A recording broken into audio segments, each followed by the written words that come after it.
Welcome to Tamais International Schools.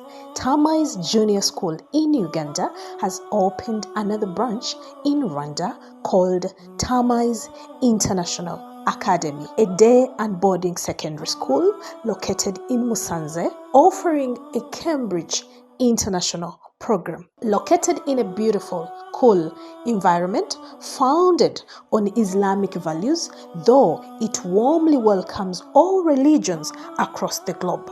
Tamais International Academy aims at producing practical skilled learners with academic knowledge, morally understanding, and socially skilled who are ready to compete internationally. Join us at Tamais International Academy. We make your child's dream a reality. Alhamdulillah wassalatu wassalamu ala ashrafil anbiya'i wal mursalin Sayyidina Muhammad wa ala alihi wa sahbihi wa sallama tasliman kathiran ila yawmiddin, amma ba'd. Raditu billahi rabba wa bil islami dinan wa bi Muhammadin sallallahu alayhi wa sallam nabiyyan wa rasula. Tumwebaza Allah nyini matenda amajjuvu agataliimu bukendeevu, omuwanirizi w'eggulu n'ensi na byonna ebirimu, era nga ye mutonzi wa buli byonna. Allah subhanahu wa ta'ala huwa almustahiqu lilibada, yasaanirwa era yagwanibwa okubeera nga asinzibwa. Wa abudullah wala tushriku bihi shay'an, Allah tubeere nga tumusinza, yatulagira ekiragiro ky'okubeera nga tumusinza nga si kyakyeyagalire. Bolaba ali basinzizza ebirala ebitali ye, famasiruhu nnar, obuddiro bwe kuyingira muliro. Ekyatutonza ffenna ku nsi kuno si kirala kubeera nga Allah subhanahu wa ta'ala asigaza ekitiibwa kye ekyokubeera nga asinzibwa. Wama khalaqtu ljinna wal insa illa liya'budun, ekyatonza amajinni n'abantu basiraamu bokka si Allah be yalagira okubeera nga bamusinza, yalagira abantu bonna. Tebulaba agenda kubonereza abataali basiraamu lwakuva ku biragiro bye. Bw'osoma Qur'ani n'ogyetegereza, ekiragiro ekyasooka okukka mu Qur'ani kyali kyakulagira bantu kubeera nga basinza Allah.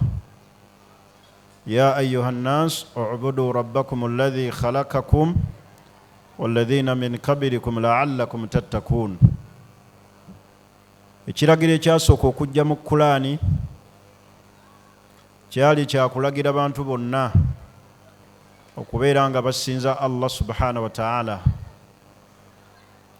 N'olw'ensonga eyo bwe tubeera wano mu darusu ezifaanaganako bwe ziti, tumanye nti tuli mu ibaada, tulongoose enniya zaffe tusobole okufunamu.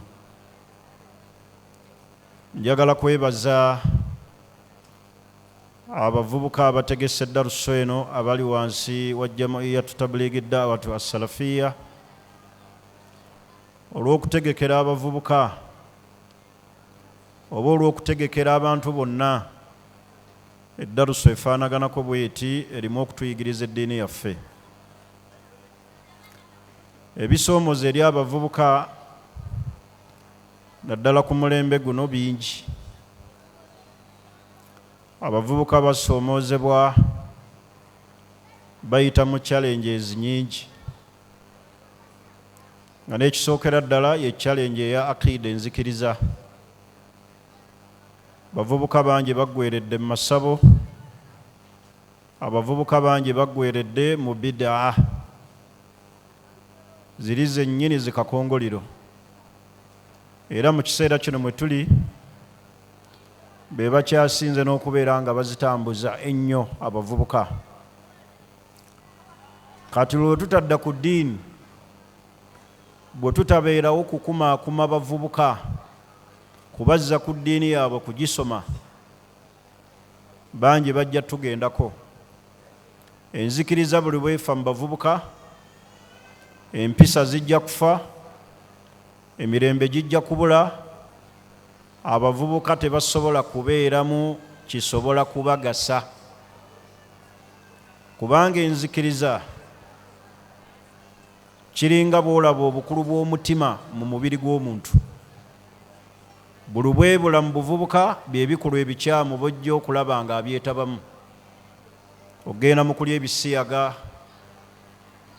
ogenda mu kunuusa ebitamiiza, wama ashbaha dhalik, n'ebigwa mu kkubo eryo nga senta yaabyo kasiteefa. Bye bizibu olwaleero eby'eŋŋanza eri abavubuka. Ekisoomoozo ekisookera ddala ekisudde abavubuka wabi ennyo y'ensonga y'enzikiriza. Nabbi sallallahu alaihi wasallam yafaayo nnyo eri abavubuka. Society ye era mwalimu abavubuka bangi. Abamu yabalaamira ne jihaadi nnamba ka Usama bun Zaid. Yaleka amukwasizza olutalo lulamba kulukulembera. Ali ibn Abi Talib radiyallahu anhu teyali myaka mikulu. Ibn Abbas radiyallahu anhuma abo bonna baali bavubuka ba Mu'adh ibn Jabal. Naye Nabbi Muhammadin sallallahu alaihi wasallam lumu yali aweese Ibn Abbas n'amugamba nti ya gulam inni uallimuka kalimati, owange gwe muvubuka ngenda kukuyigirizayo ebigambo. N'amugamba nti ihfadillaha yahfaduk, wekuumire ku Allah, nyweza ebiragiro bya Allah, tegeera eddiini ya Allah, otegeere omutonzi wo, yahfaduk, Allah ajja kukukuuma. N'amugamba nti ya gulam ihfadillah yahfaduk, ihfadillaha tajiduhu tujahaka, wekuumirenga ku Allah ojja musinkananga wonna w'oba oli. Okulu Allah asobola okukutaasa mu mbeera ey'okwekuumira ku ki? Ku ddiini. Omuvubuka gwe yali naye gwe yalengera nga endya gy'alya si ya busiraamu yamufaako. N'amugamba nti ya gulam sammillah, muvubuka gwe yogera ku linnya lya Allah. Wakulu biyaminik, wakulu mimma yalik. N'amulagira aliise ddyo, alye n'ekyo ekimuli mu maaso. Hadha kana ihtimaamu nabiyyi sallallahu alaihi wasallam ila shabab, kwali kufaayo kunene okwa Nabbi Muhammadin sallallahu alaihi wasallam eri abavubuka. Bw'osoma Qur'ani ey'ekitiibwa mu suratul Kahfi, Allah anyumya ku bavubuka, innahum fityatun amanu birabbihim, baali bavubuka abategeera Allah, baalina iman. Abemulaba abo Allah banyumyako mu kyafaayo ekyo. Allah be yeebasa mu mpuku emyaka 309 baali bavubuka. Ni lwaki Allah atuuka okubanyumyako? Kwe kufaayo kwabwe kwe baalina eri eddiini, eri obukkiriza, eri okukuuma enzikiriza. idh qaamu faqaalu rabbuna rabbu samawati wal ard, baakakasa nti Allah waabwe ye mulezi w'eggulu n'ensi, era ne basalawo obutasaba kirala, obutasinza kirala okuggyako Allah subhanahu wa ta'ala. N'olw'ensonga eyo abavubuka, buli we mukuuma enzikiriza, buli we mukuuma eddiini, ne munywerera ku biragiro bya Allah subhanahu wa ta'ala, ne mugobera ow'ekitiibwa Nabbi Muhammadin sallallahu alaihi wasallam, ebikolwa bino ebikyamu olwaleero bye tulaba omuli ebisiyaga, omuli okunuusa enjaga n'ebitamiiza ebirala tebisobola kubeera nga bibayingiramu. Ekyo ekisoomoozo ekisookera ddala kasita kifa, enzikiriza buli weefa etwala abantu abavubuka ku bikolwa ebikyamu, omuli ebisiyaga bye tugenda okwogerako n'obuzibu obirimu. Ensonga endala mu bisoomoozo olwaleero abavubuka era ebibatwala mu mize emikyamu, inhilaalul akhlaq, empisa okuvunda. Omuvubuka alina okubeera nga wa mpisa, kubanga kawaamul mujtama, ze mpagi oba enkondo ezinyweza society. Naye empisa buli we zibula, emize emibi gyeyoleka eri abavubuka. Olwaleero mulaba alliwaatu bayina arrijal walmusahaka bayina annisa, ebikolwa ebyokuvuga olupanka mu basajja, walmusahaka bayina annisa, n'abakyalo okubeera nti beekozesa wakati waabwe. Kivudde ku ki? Inhilaalul akhlaq. Mpisa ki ze twogerako? Ze mpisa ez'eddiini ezikumaakuma omuvubuka ne zimutegeka mu society ne zimuleeta ku ddiini ya Allah subhanahu wa ta'ala. Naye tewaali baddewo almusahaka bayina annisa, abakyalo okubeera nti buli mukyala aganza munne, naye nga kivudde ku mpisa embi. Olwaleero ezibuze mu bavubuka ne bagenda mu bikolwa ebifaanaganako bwe bityo. Bameka olwaleero abaana abawala boosanga nga banywa enjaga, nga banywa sigala, nga bali mu bikolwa ebikyamu ebyokweganza, bali mu bikolwa ebikyamu ebyokwemazisa emibiri gyabwe, naye nga kivudde inhilaalul akhlaqi addiin, obuvundu bw'empisa embi ezibajje ku ddiini. Ekyo kisoomooza kikulu, kubanga teriyo asobola kutendebwa na mpisa. Omuvubuka oyo alina empisa ate nga ali mu bisiyaga, era teriyo asobola kutenda nti omusajja oyo omuvubuka oyo munnaddiini ate nga yali ebisiyaga. Ensonga y'ebisiyaga yazikiriza omulembe mulamba, mulembe gwa Nabbi Luutu. Allah yabazikiriza lwa bisiyaga, Allah n'agujjawo. Allah mu kutunyumiza mu Qur'ani ebigambo bingi ebiraga omulembe ogwo n'enkwe ze baategeka mu kubeera nga bali ebisiyaga ne batuuka n'okwagala okukwata bamalayika ba Allah nga basuubira nti bantu. Naye kyekyaddirira Allah kubajjawo. Olwaleero abavubuka emirembe egizze nga gisikira, emirembe egyo jiilin ba'da al-jiil, kubanga buli mulembe gye gukoma okusembera ewala n'obubaka bwa Nabbi Muhammadin sallallahu alaihi wasallam, abantu gye bakoma okubeera nga boonooneka. Bil amsil karib, twabadde wano olw'eggulo, ekiseera ekitali kyawala nnyo, nga tulaba abavubuka abalwanirira eddembe ery'okubalekera bali ebisiyaga alanan nga lwatu, era bo nga balaga nti bage, nga tebakirinaamu na nsonyi.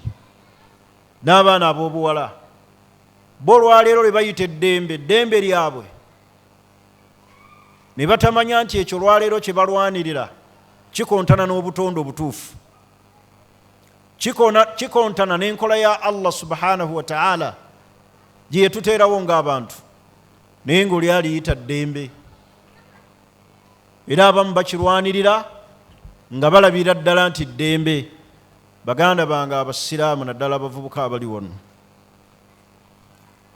enzikiriza zammwe buli we zifa n'empisa zammwe ne zifa by'ebikolwa ebyo ebikyamu olwaleero byolaba ebyefunidde mu bavubuka. Kusuula nzikiriza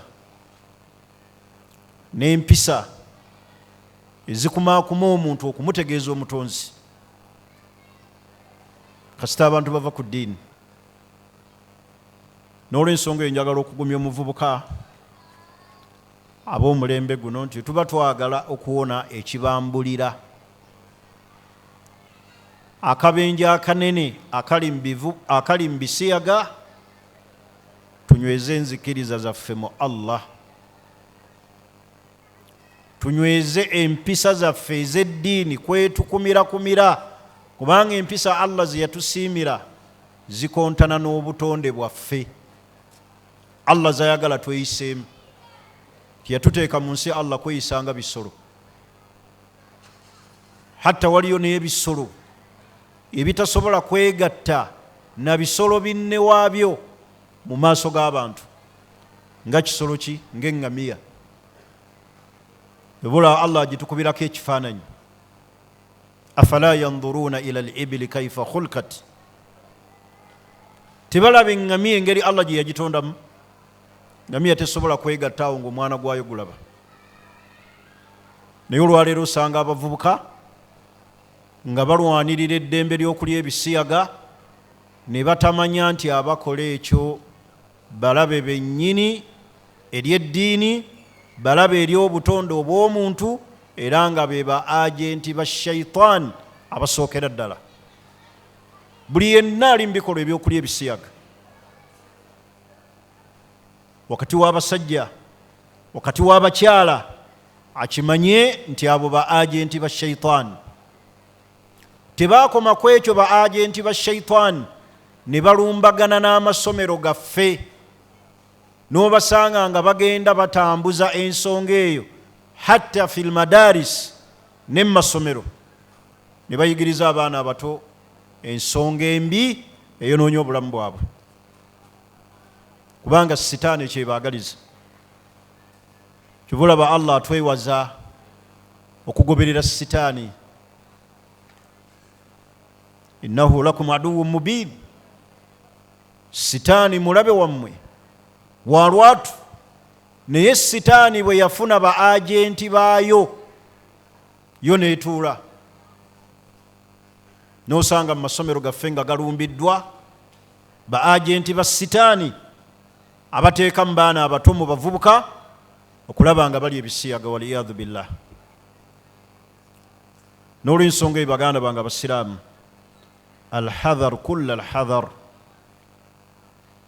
okwewalira ddala okulya ebisiyaga n'okukimanyira ddala nti ezzambi ly'ebisiyaga zambi ddene mu mazambi, lyazikiriza omulembe mulamba.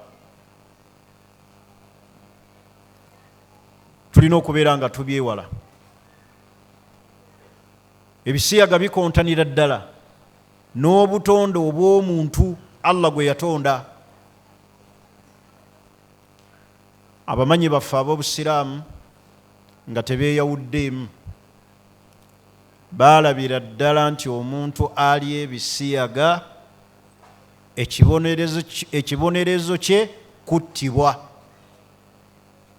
wabula ne baawukana fi kaifiyatu katilihi, attibwa atya. Naye teriyo awakana wakati w'abamanyi nti alya ebisiyaga tattibwa, wabula baayawukana mu mbeera mwattibwa, attibwa atya fil kaifiya. Okulaba nga abamanyi b'obusiraamu beegatta ku muntu alya ebisiyaga okulaba nti attibwa, kitegeeza zambi ki? Ddene eryonoona society. Tubadde tulabanga wano ku bifaananyi, olaba omuvubuka nga atambula ebyenda awaniridde biwanirire, bamusibye pampa, kulya bisiyaga. Naye mu bireetera ebyo, mu nsonga ezituleetera era ezireetedde abavubuka okwetaba mu mirimu egyo, okubeera nga ba agenti ba shaitaani balamba, kurana usuui, gy'emikwano emikyamu abavubuka gye basembeza. Yakulu ya wailata laitani lam attakhidhu fulanan khalila lakad adallani ani dhikri ba'da idh ja'ani. Buli omuvubuka bw'abeera n'emikwano emikyamu, gurupu byebimu byogenda okulaajana mu maaso ga Allah nga byakusuula mu buzibu. Abavubuka abali wano n'abatazze wano okulonda emikwano emituufu byebimu ku bituvunaanwako. Ikhtiyaaru as-suhbatu as-saliha, okulonda emikwano emituufu. Buli wosembeza emikwano emikyamu n'obeera ne gurupu embi, olina kugwa mu nsobi.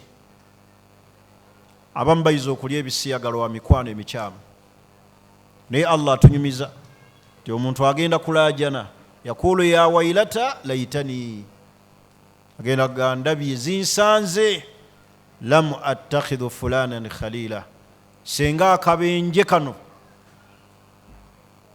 sikasanze, naye ekizibu kivudde ku gurupu gye nakwata. Abazadde abali wano mbakubiriza okuyambako abaana bammwe okubalondera emikwano emituufu. Mulondere abaana bammwe emikwano emituufu, nga newekuba kulonda amasomero, abaana mubayambeko okubalondera amasomero amatuufu agatali mu bikolwa bikyamu. Naye tugenda oluusi ne tutiitibiza abaana gyayagala gyakola ki, gyalaga gyasomera, ne bamugoba egindi n'omunoonyeza essomero egindi, ne bamugoba egindi n'omunoonyeza, naye nga bamugobera ki, kulya bisiyaga. Kyokka gyalaga ayonoona abaana b'abantu abalala. Mu byonoonya abavubuka ne bibasuula mu mize egy'ebisiyaga, kurana usuui, okubeera ne gurupu emikwano emikyamu. Wabona bemulaba olwaleero oluusi ne balaga ku TV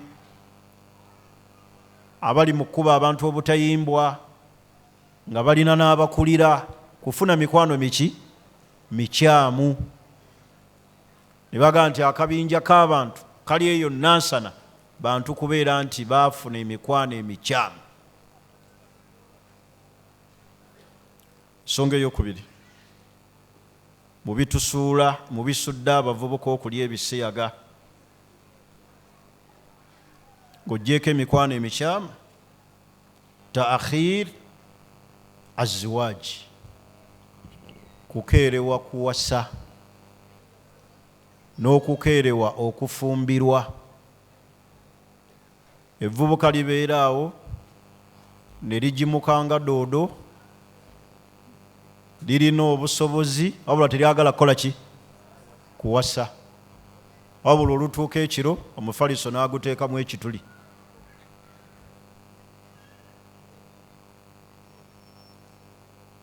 Buli wookeerewo okuwasa, byebikolwa ebyo ebikyamu ebikujjira. Buli wookeerewo okuwasa, n'okeerewo okufumbirwa, kubanga omubiri guno Allah yagukola nga gulina system kwe gutambulira.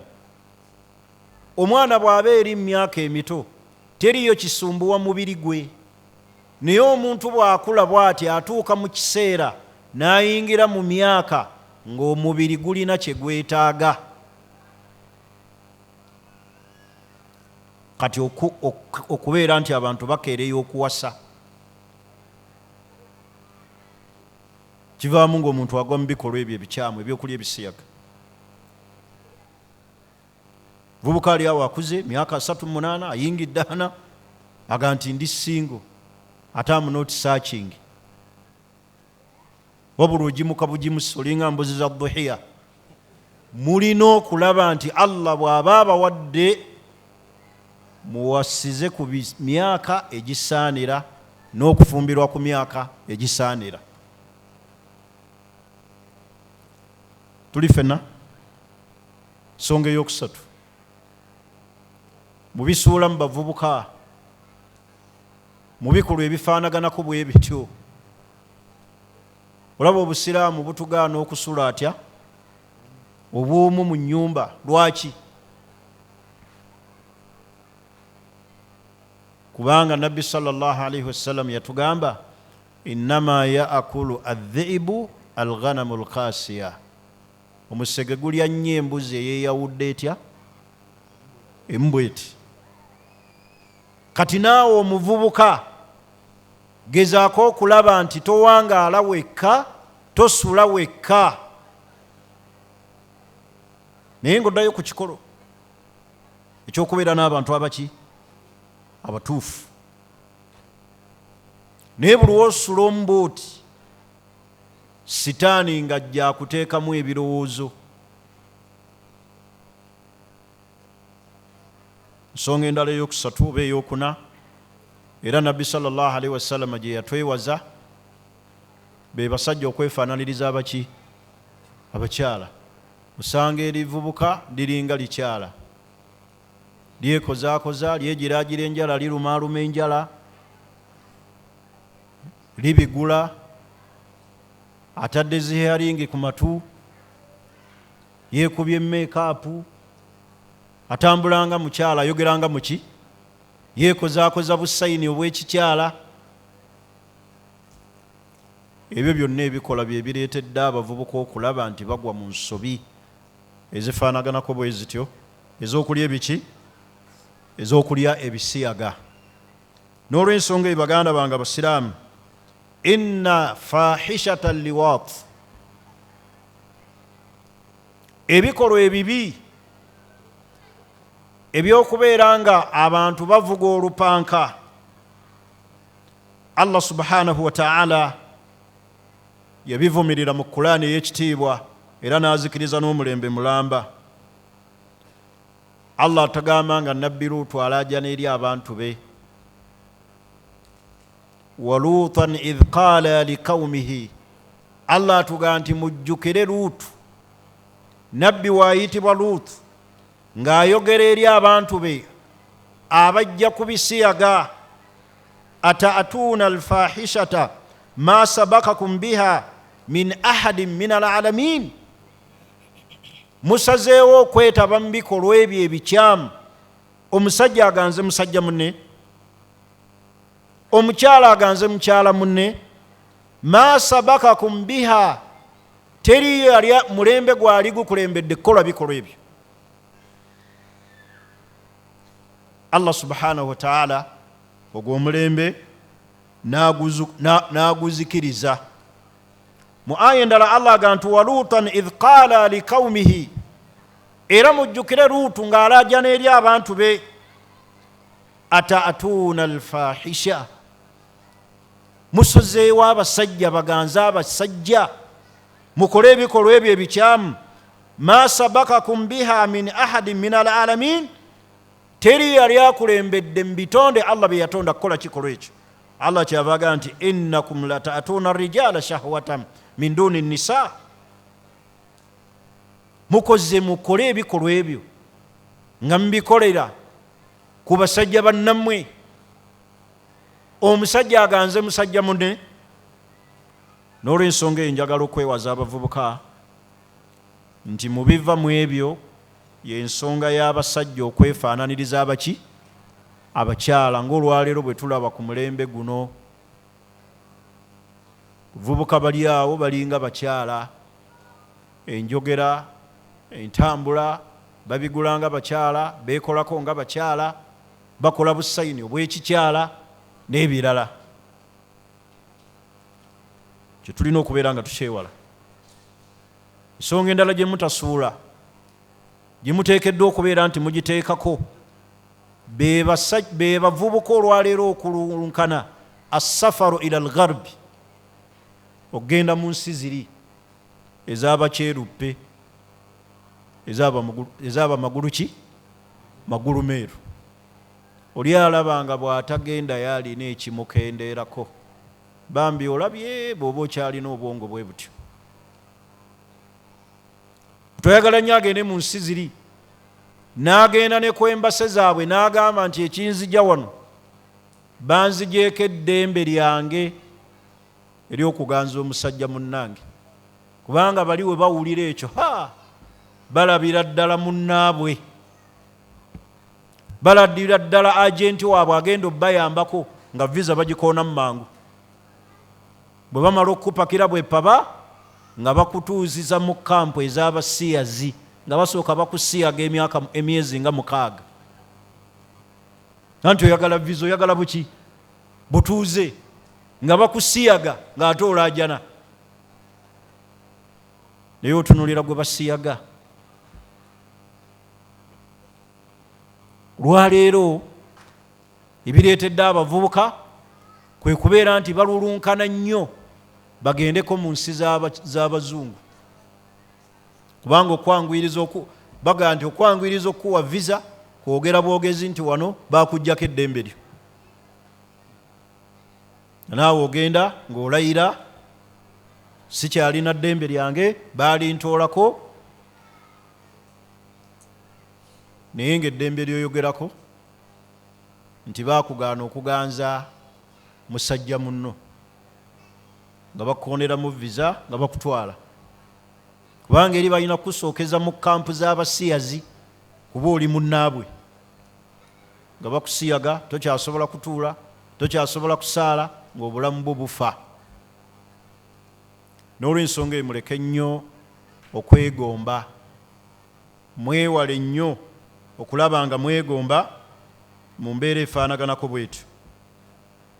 Nabbi waffe Muhammadin sallallahu alaihi wasallam yeeraliikirira nnyo abantu ba umma ye. Mu hadisi erimu Ibn Majah ne Sheikh Nasiruddin Albani alaihi rahmatullah hassanahu, yagaa nti hadithun hasan, yagaa nti inna akhwafu ma akhafu ala ummati, kinneeraliikirira eri abantu ba umma yange, amalu qawmu luutin, byebikolwa by'abantu ba nabbi Luutu ebyali ku mulembe gwe. Kyo nabbi yakyeraliikirira. Byobulaba nabbi ebigambo bye byatuukirira, tubirabyeko ku mulembe guno ng'abantu ebisiyaga babikaayanira mu lwatu, era nga balina ne sayini ezibalaga nti abo baki? Basiyazi, nga ke kabonero kaabwe. Naye tubyewale, tumanye nti okubeera mu bisiyaga kabenje kanene, zambi ddene eriyita nawo ku mbeera ey'obwenzi, kuba kiba kisuse. Mu bumu mu kabenje akali mu kulya ebisiyaga, isha'atul amrad lam takun fi sabikin, okusaasaanya endwadde mu nsi ezitaaliwo luberyeberye. Buli muvubuka, buli abavubuka we beetaba mu bikolwa eby'ebisiyaga baleeta endwadde mu nsi ne zisaasaana ezitaaliwo luberyeberye. Bino byonna bye mulaba olwaleero endwadde ezijja nga nkambwe, Allah azireeta olwaleero ku bikolwa byaffe bye tukola ebibi, nga n'abaatukulembera endwadde ezo tebaazifuna. Abantu ne balwala endwadde ne zijja mu nsi ne zitwala abantu n'abantu ne zibamalawo, ne zitwala ssente z'abantu, naye ng'ekizibu kivudde ku bantu kwetaba mu bikolwa ebyo ebikyamu. Kati isha'atul amrad allati lam takun fi sabiqin, kusaasaana kw'endwadde ezitaaliwo luberyeberye. Kubanga omuvubuka ayina ezzambi ly'ebisiyaga litandika mpola mpola, kusembeza mikwano mikyamu. Omuntu ogenda okulaba wuuyo emikwano gimuyigiriza masturbation, atandise okwezanyisa ebitundu bye eby'ensonyi, bw'agenda mu kiyigo alwayo, bwe yeebaka mufaliso gulimu ekituli, wuuyo akasabbuuni,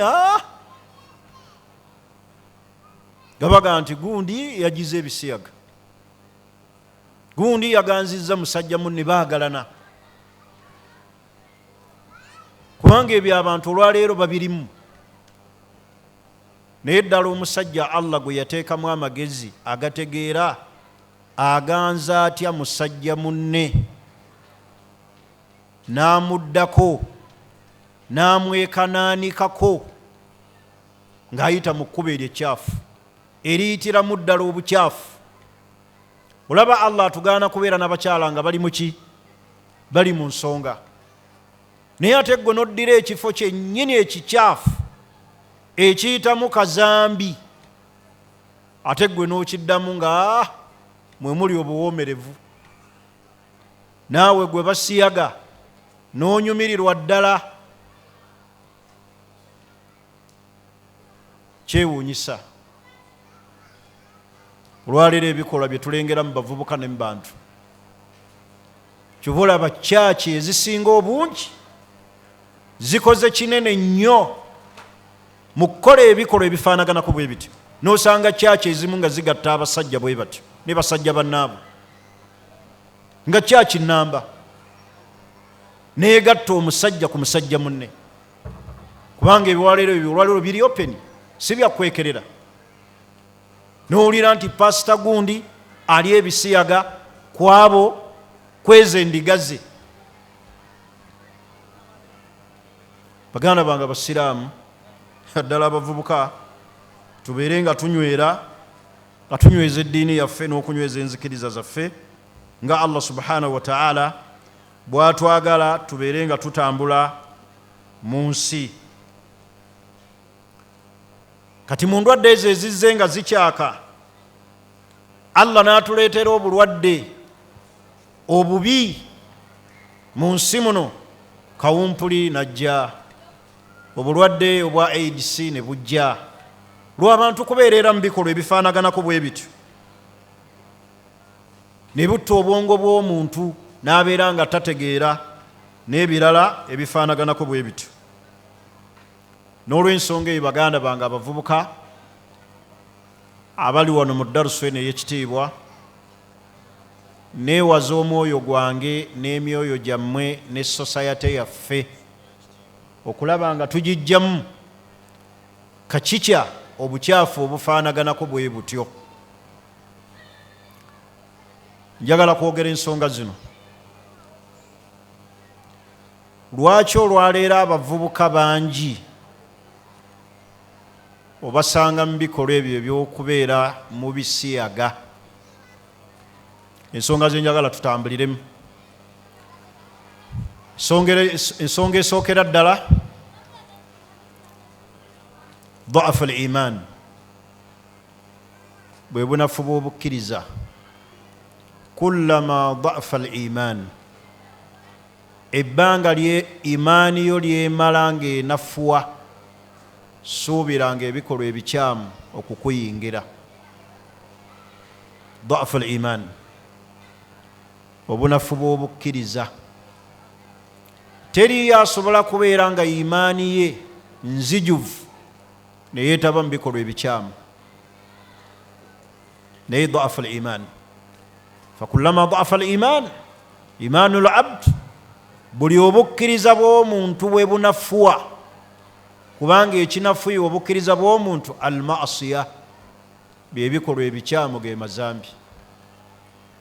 Al-imaanu yaziidu bit-taa'a wa yanqusu bil-ma'asi. Imaani y'omuntu ekigirinyisa kola ibaada, ate ekikendeeza iman al-ma'asi, byebikolwa ebikyamu. Ensonga ey'okubiri, at-tamanni, bwe bulwadde obuli mu bavubuka obw'okwegomba buli kye balabye. Nga ggwe omuvubuka weewale nnyo okwegomba buli ky'olabye. Fakun kanu'an ala ma anta alayhi, beeranga amatira embeera mw'oli.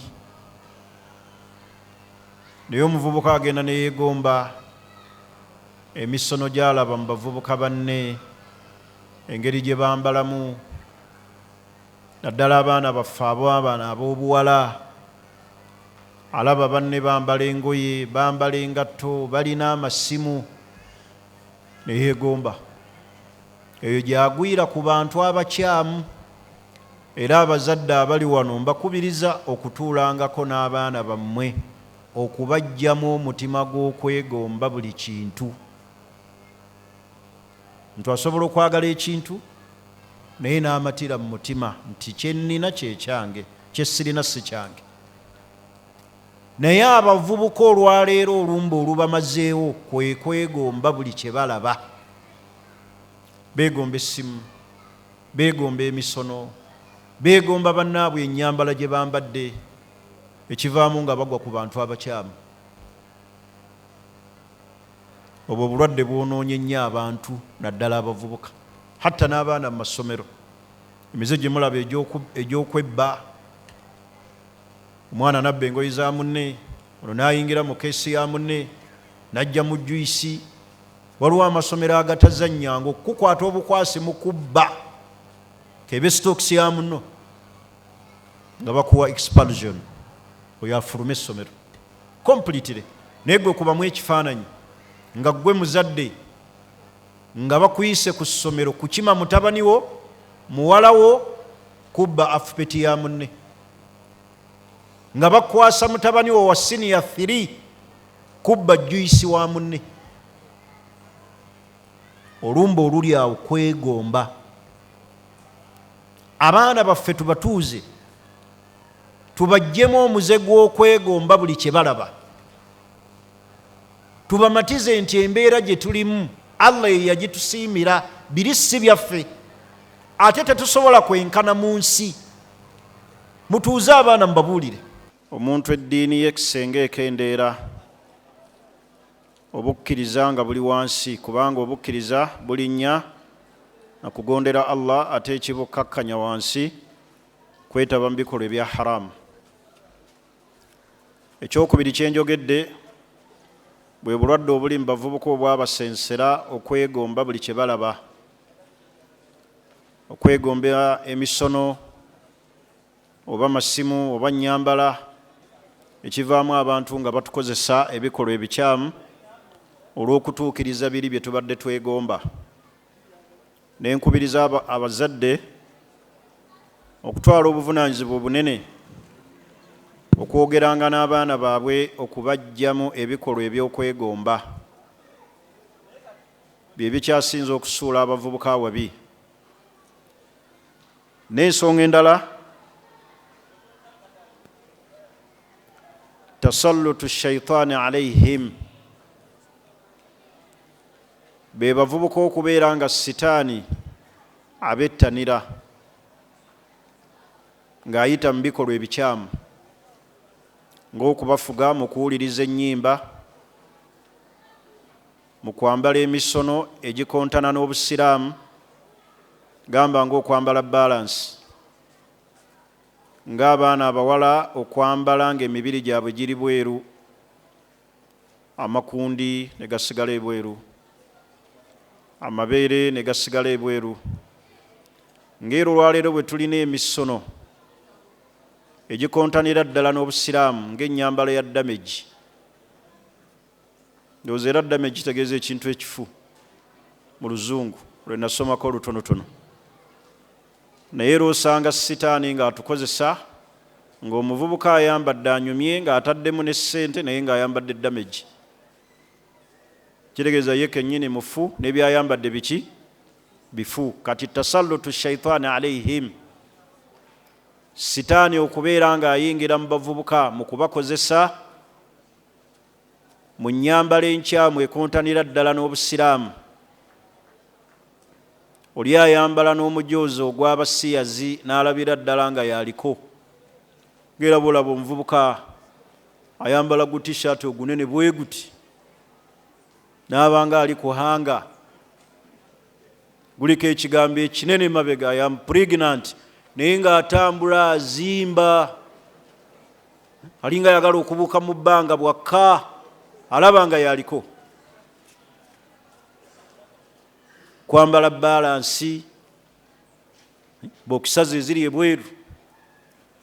Abaana abawala ennyambala embi kati sitaani ng'ayita mu bikolwa ebyo ebikyamu omuli okwambala, okuwuliriza ennyimba. Bavubuka bameka olwaleero nga headset ziri mu matu naye nga kuwuliriza nnyimba, ne batamanya nti ensibuko ya sitaani okubayingiramu nga bwe ziri ennyimba nti rukuya zina ye rukuya w'obwenzi nnyimba. Asensedde mu bavubuka hatta ne mu mayumba gaffe, naye nga rukuya zina alghina, rukuya w'obwenzi yenna kusemberera nnyimba. Olwaleero bye biri mu bavubuka. N'ensonga endala, intishaaru akhbar wa suwaru allutiya, ge mawulire agatambula mu bavubuka n'ebifaananyi by'abasiyazi nga babalaga nga we balina essente. Ebyo bikolebwa ku mitimbagano, ne bagaa nti oyo gwe mulaba alina ssente, abo balina amaanyi, balina ne security babakuuma, nti ki? Bali mu bikola eby'okusiyaga. Kati amawulire ago agabatambulizibwako alhamdulillah, amawulire ago agatambuzibwa ag'abasiyazi nga babalaga nti bali mu bulamu obw'essente, era ne gavumenti ey'ensi bw'eti ebakuuma, yabawa eddembe, balina n'ebbendera yaabwe. Fahadhihi al-akhbaru al-mulawwaja, amawulire bwe gatyo agatambuzibwa nga g'abasiyazi nga gabalaga life mweri, galeetera abavubuka nabo okulaba nga baagala babeere bwe batyo, ne bagwa mu bikolwa ebikyamu. Ensonga endala, wasailu al-i'lam au al-wasail al-ittisaliya, gyemitimbagano gino gimugatta bantu. Bavubuka bangi abayingira fil mawaqi, mu bifo ebiri ku intaneti oba YouTube oba emikutu egy'enjawulo egy'abasiyazi, ne babayingiza mu gurupu zaabwe. Abazadde abali wano, tutwale obuvunaanyizibwa obunene Allah bw'agenda otubuuzaako okwewaza abaana bammwe okuyingira mu intaneti, naddala ku myaka egitayawula, nga mukyabalinako kontro, mukontrolinga abaana. Omuzadde Allah gwawadde ng'okyalina kontro ku mwana wo, gikozese nga kontro yo tennaba kuvaako. Omwana wo bw'oba okyalina chance ekyasobola okwogera naye, gikozese. Waliwo ekiseera bwe kijja okutuuka ng'omwana tokyamulinako maanyi, naye Allah agenda n'akuwa obuvunaanyizibwa nga ggwe omuzadde, ng'okyasobola okuyita omwana wo n'oyogera naye, n'otakozesa chance eyo. Buli w'otayogera na mwana wo ng'okyamulinako amaanyi, agenda kukukosa mu kiseera nga tokyalina buyinza busobola kwogera naye. Ng'okwogera naye kikwetaagisa poliisi oba kutuuza lukiiko lwa kika, ate nga nalwo temukyamusobola. Kati kozesa obuyinza ng'okyabulina. Waliwo obuyinza obujja okukuviirako nga ggwe omuzadde, otandika okusaala layiri ng'ate weefoosinga bwefoosinzi lwa zadde, kubanga walemererwa mu kiseera ewaali badde okolera omulimu gwo. Amakulu kola omulimu gwo mu kiseera ekituufu. Kati abavubuka mubeewaze, abaana temubalekera masimu. Mwana amaze P7, ekirabo ky'omuwadde mbu okumalako P7, kumugulira simu ya smartphone, n'omugulira Pro Max, amusiimye, yakoze bulungi, yafunye 4, yafunye first grade, amalako Kulaani omuwaaki nga ggwe omuzadde. Naye omwana bw'akola 4, yafunye 6, simanyi essomero ly'egindi lyamuyise, oyo olabira ddala nga wankizo era n'omugulira essimu Pro Max simanyi 11 oba 15 kakati ebyo byonoonye abavubuka bayingira filmawaqi alfasad mugundi erimu obwonoonefu ekiva eyo nga bayigiddeyo emize emikyamu n'ensonga endala mu bisudde abavubuka mu bikolwa ebikyamu kwe kwerabira akabenje akanene akali mu TV. Bannange TV kabenje kanene mu kiseera kino mwe tuli. Si zezi TV ze twalinanga kwe twakulira ezaabeeranga n'omukutu ogumu ogwa UBC. Saagala mwerabira abazadde nti twava mu analog ne tugenda mu digital. Ebisowaani nga byewanise ku mayumba gaffe nga bisika ensi yonna okugisembeza mu nnyumba yo mu muzigo mwoli. Osobola okulaba ebife e Bufalansa, osobola okulaba ebife Canada, omwana asobola okutaganjula ensi ya Colombia n'alaba byonna ebiriyo ku TV eyo. TV erina akabenje kanene eri abaana era nga n'abasiyazi ba agenti ba shaitaani bazirumba dda balinako emikutu nga gy'abasiyazi. Muzadde agenda neyeebaka ng'agataliiko nfuufu gawedde n'alekera omwana limooti. Mwana muwala atudde mu ntebe ali ku limooti azanyisa buzanyisa bw'ati. Lyana lirenzi liri ku TV. Mwerabidde nti TV zaava eri ne baziteeka ku nsi yonna nga n'abasiyazi balinako puroguramu zaabwe. Omwana bw'alaba ebyo bye bimunyumira.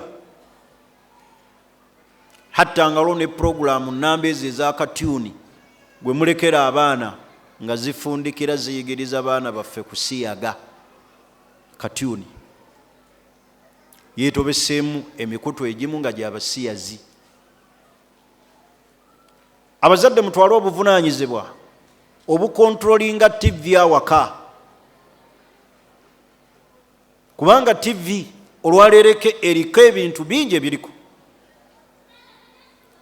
Ab'enzikiriza embi bali ku TV, aboonoona enzikiriza bali ku TV, aboonoona abavubuka bali ku TV.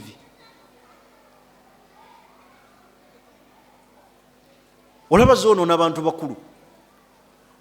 Haji ali awo mu ddiiro ne maadamu we, obulamu buli hopeless, balaba pasita ali ku mukutu aga nti awakuluma kwata tusabe toggwamu ssuubi. Nga Haji atunula ku maadamu tugezeseeko. Pasita nga asaba nga bawanika emikono. Ekivaamu nga maadamu agamba aleluya, aleluya, aleluya ng'afukamira. Naye nga pasita abadde ku TV akola ki? Asaba. Ekivaamu ng'anyumirwa ebigambo bya pasita oyo nga n'enkya awuliriza, nga ne luli awuliriza. Ekivaamu ng'amulumba mu kyaki mwali direct era ng'atwalayo birabo kwebaza. Naye nga yeebaza muki? Abadde muki? Musiraamu. Kati olaba TV zoonoona ffe abakulu ate olwo abaana zoonoona enzikiriza. Ebinigeria bifundikira biyita muntu genda eri ki? Eri Yesu. Kati ekyo nakyo temukyerabira nti kisudde abantu bangi, abavubuka bangi mu bikolwa ebyo ebikyamu. Ensonga endala, istikhdamu shababu taaqatuhum wa garaizihim aljinsiya. Be bavubuka okubeera nga amaanyi gaabwe ge balina ag'obwagazi baagala bagamalire buli wamu we basanze. Muvubuka agenda n'abeera nga obwagazi bwamujjula bungi, awulira amaanyi. Bw'osanga abo, oyo ali ku ttale, ali ku mbuzi, ali ku nte. Olw'obwagazi buno obumujjudde ayagala abumalire mu bikolwa ebiki ebikyamu, n'akozesa ebitundu bye oba obwagazi bwe n'ayagala abumalire mu makubo agaki aga haramu. Kino bagambye mu kusooka nti abavubuka obutakeereya kuwasa. Buli tukeerewo okuwasa obwagazi butujjulako ate ne twagala tubumalire mu makubo aga haramu. Nga n'olwaleero ensonga eziremesezza ennyo abavubuka okuwasa ate ze mbeera eziva mu bazadde abalina abaana, ng'okupaaluusa amahale n'ebisabwa ebitwalibwa ku buko. Oli ayagala atwala effuso, abantu abamu olwaleero bakola embaga muziraba, omugole najjira mu nnyonyi, baziyita nnyonyi kyezo ezo entonotono, namunkanga, helikopita, najja ng'omugole mwajjidde okuyingira ekidaala. Kati ne famire neeraba ng'omwana waabwe alina kufumbirwa bw'atyo, era nga azze mu mbeera etali bw'etyo, tayagala mumufumbiza. Nekisiba abaana mu bikolwa ebikyamu, abavubuka ne bakeerewo okuwasa olw'okunoonya amakubo agabatuusa ku masanyu abazadde ge baagala. Saagala mwerabira abavubuka nti gye bayita embaga teteekeddwa kubeera nga emaze kukolebwa mu Serena oba mu Sheraton, terina kubeera mu Garden. Embaga ekolebwa abantu 5, embaga ey'obusiraamu. Tekikwetaagisa kumala kunoonya ssente zigenda tegeka mukolo kumala kubeera mu Serena osooka owase. Weerabidde nti omubiri gwo gukyuka buli kiseera. Naye osanga abazadde abamu nga bakaluubiriza abavubuka abagenda okuwasa, ne babasalira n'ebintu. Njagala embuzi 40, ente 5, njagala pulimo, njagala kiri. Ne weewuunya nti ye baali bamuwasa, tebamuwasa na bintu ebyo.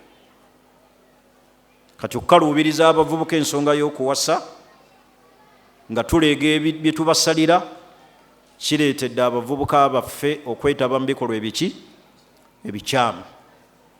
Kyo tulina okubeera nga tukimanya nti ensonga ezo ziviiriddeko abantu bangi okulaba nti bagwa mu nsobi empitirivu.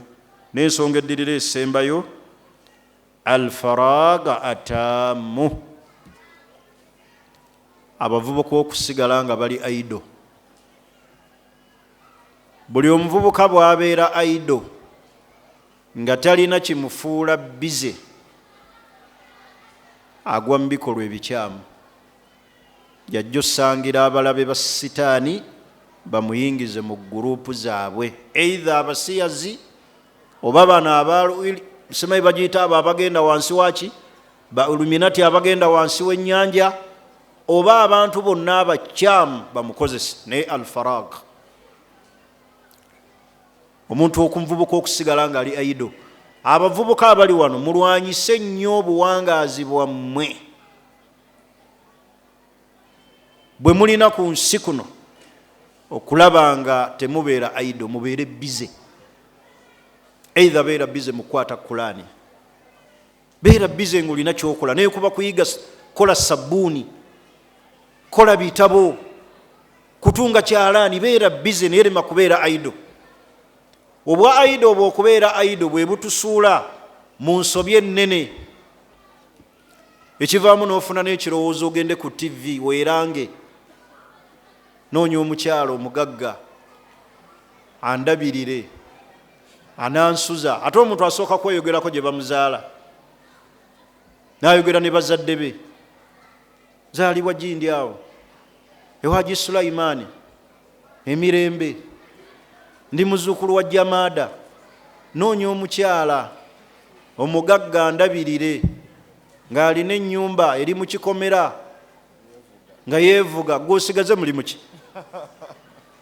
Nalabye omu yeeyise muwalimu ali ku TikTok okwo, Sheikh Musa Muzamiru yamumpeerezza ng'agandi imaamu yagamba alina emyaka 32 naye anoonya omukyalo okutandikira ku myaka 45. N'agamba ali imaamu, n'agamba era ne nabbi Khadija bw'atyo bwe yamufuna. Gw'oli nabbi oba nabbi yamala kweranga Khadija ajje? Nabbi yamala kweranga Khadija ajje? Ye nabbi yanoonya Adija? Beera imaamu bakunoonye naye ne weeranga ate notte ekifaananyi ky'abawalimu.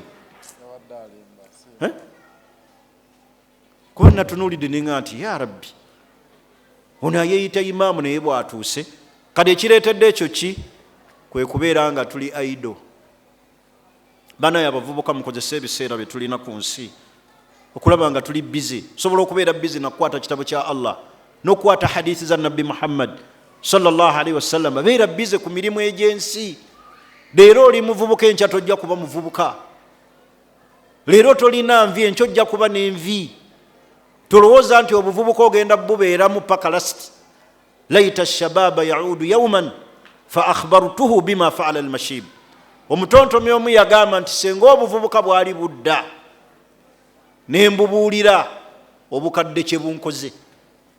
Wano omuntu walina okufungiriza nga muvubuka ateekemu amaanyi mu kulaba nga ebiseera bye tabyonoona, abikozesa, tabeeraawo aido. Naye ne tubeera aido ne tukolimira Museveni, ne tulaba nga okuvaako kwa Museveni kwe kufuna emirembe. Era Museveni ne bw'anaavaako nga gwe obulamu bwe wabufuula bwa ngalo bunani, ne gavumenti eriddako ejja kusanga bw'otyo era ekulekewo. Kati beera omuntu ayeetegeka, mubeere abantu abakozesa obudde bwammwe nga musoma, muliko bye muyiga. Togaya kintu kagube mulimu, togaya kikolebwa gwe kiyiga obeere nakyo. Yiga ebakola sabbuuni, ekyo kimanyi. Yiga ebakola ebitabo, oba bakola kyoko. Yiga we bakuba amataffaali, yiga we batunga, gwe beera nakyo. Kubanga omukisa gusanga akoze eki? Ayeetegese. Naye gwe n'obeera nga omutwe guli awo empute, temuli kirimu, temuli Kulaani n'ebyensi temulimu. Toli mulangira ate eno si jjana. Mu jjana mwe muli okuwummula. Bw'oba okyali ku nsi kkiriza otawaane, ebiseera by'obikozese obeere bize, kubanga eno si jjana. Ky'oba olaba Imaamu Ahmad bwe baamubuuza nti mata raaha, omuntu alifuna ddi akaweweevu n'aweweera n'abeera mu mirembe? N'agamba nti indama yada kadamahu fil janna, kasita aliteeka ekigere muki? Mu jjana. Leka kusuubira nti ku dduniya kuno kw'oli oli mu jjana. Ejjana yeri emirembe. Gezaako okulaba nga obulamu bwe obufuula bize mu kukola. Era tunaafuuka bize mu kukola, tujja kulaba nga n'ebikolwa ebikyamu tetubirowooza nako wadde okubyetabamu. Nga ne ba agenti ba shayitaani tebalina bye basobola tusanga kutukozesa. Bakozesa nnyo abantu abali aido. Bebo boosanga nga bamuwadde buwi 2,000 ne bamugamba nti weekalakaasa okuba oli omuggo, kubanga asuubirayo 10,000 emmeka. Naye buli abeera bize ne yeefuula bize ku ekyo kyakola, tasobola kubeera nga akozesebwa sitaani. Obulamu bwe bujja kubeera nga buli kiseera alaba alina kyateekeddwa okukola. Bw'osanga abavubuka nga bakeera kwesimatinga ne babeera nga abatuuliddwako emmandwa za Airtel ne MTN. Hali awo ayogera ng'ekyuma n'afera abantu, ayogera ng'omukozi we MTN oba wa Airtel. Teekamu password n'ateekamu, kumba ayagala mujjako ssente. N'olaba akasajja kayogera nga kakyala akatuuliddwako emizimu, kumba ayagala kubba ssente z'abantu. Bannaaye y'ensonga gy'ensembezzaayo tulwanyise okulaba nga tuli aido. Tubeeko ne kye tukola ki? Ne kye tukola ekitufuula bize. Omuvubuka yenna alina okwefaako okukola. Weetaaga ssente oyimirizeewo obulamu bwo. Ibaada nnyingi eziyimiridde ku ssente. Ogenda e Makka kyetaagisa ssente. Okuwazzako olina okuba nga olina ssente. Okusaddaako olina okuba nga olina ssente. Okuwasa omukyalo olina okuba nga olina ssente. Okuweerera abaana olina okuba nga olina ssente. Gwe lwaki oyagala okubeera mu bulamu obuli awo? Kola oteekemu amaanyi. Ne bw'obeera seeka, ne bw'obeera imaamu, n'obeera watwale, beerako omulimu gw'okola ogukuleetera ssente, obeere bize ku mirimu gyo osobole okuyimirizaawo famire yo. Bye bigambo byange ebyo bye njagadde okubakubiriza abavubuka abeetabye mu darusu eno ey'ekitiibwa etutegekeddwa baganda baffe, nga ye darusu esookedde ddala mu byafaayo by'obusiraamu bwaffe wano ng'etegekeddwa abavubuka. Mwebale kugijjamu, mwebale kugisapootinga, mwebale kujja kusoma. Tuve wano nga tulina kye tuyize, tubeere abavubuka ab'obuvunaanyizibwa enkya n'enkya n'enkya.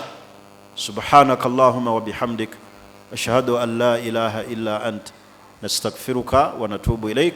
Assalamu alaikum wa rahmatullahi wa barakatuh. Are you looking for a school that makes your dreams come true? Then look no further than Tamayus International Schools. Tamayus Junior School in Uganda and Tamayus International Academy in Rwanda. Tamayus International Academy is a day and boarding school located in Musanze and offering a Cambridge International program. Surrounded by a cool, beautiful environment, founded on Islamic values, though it warmly welcomes all religions across the globe. Tamayus International Academy aims at producing practically skilled learners with academic knowledge, morally understanding, and socially skilled who are ready to compete internationally. Join us today at Tamayus International Academy. We make your child's dream a reality.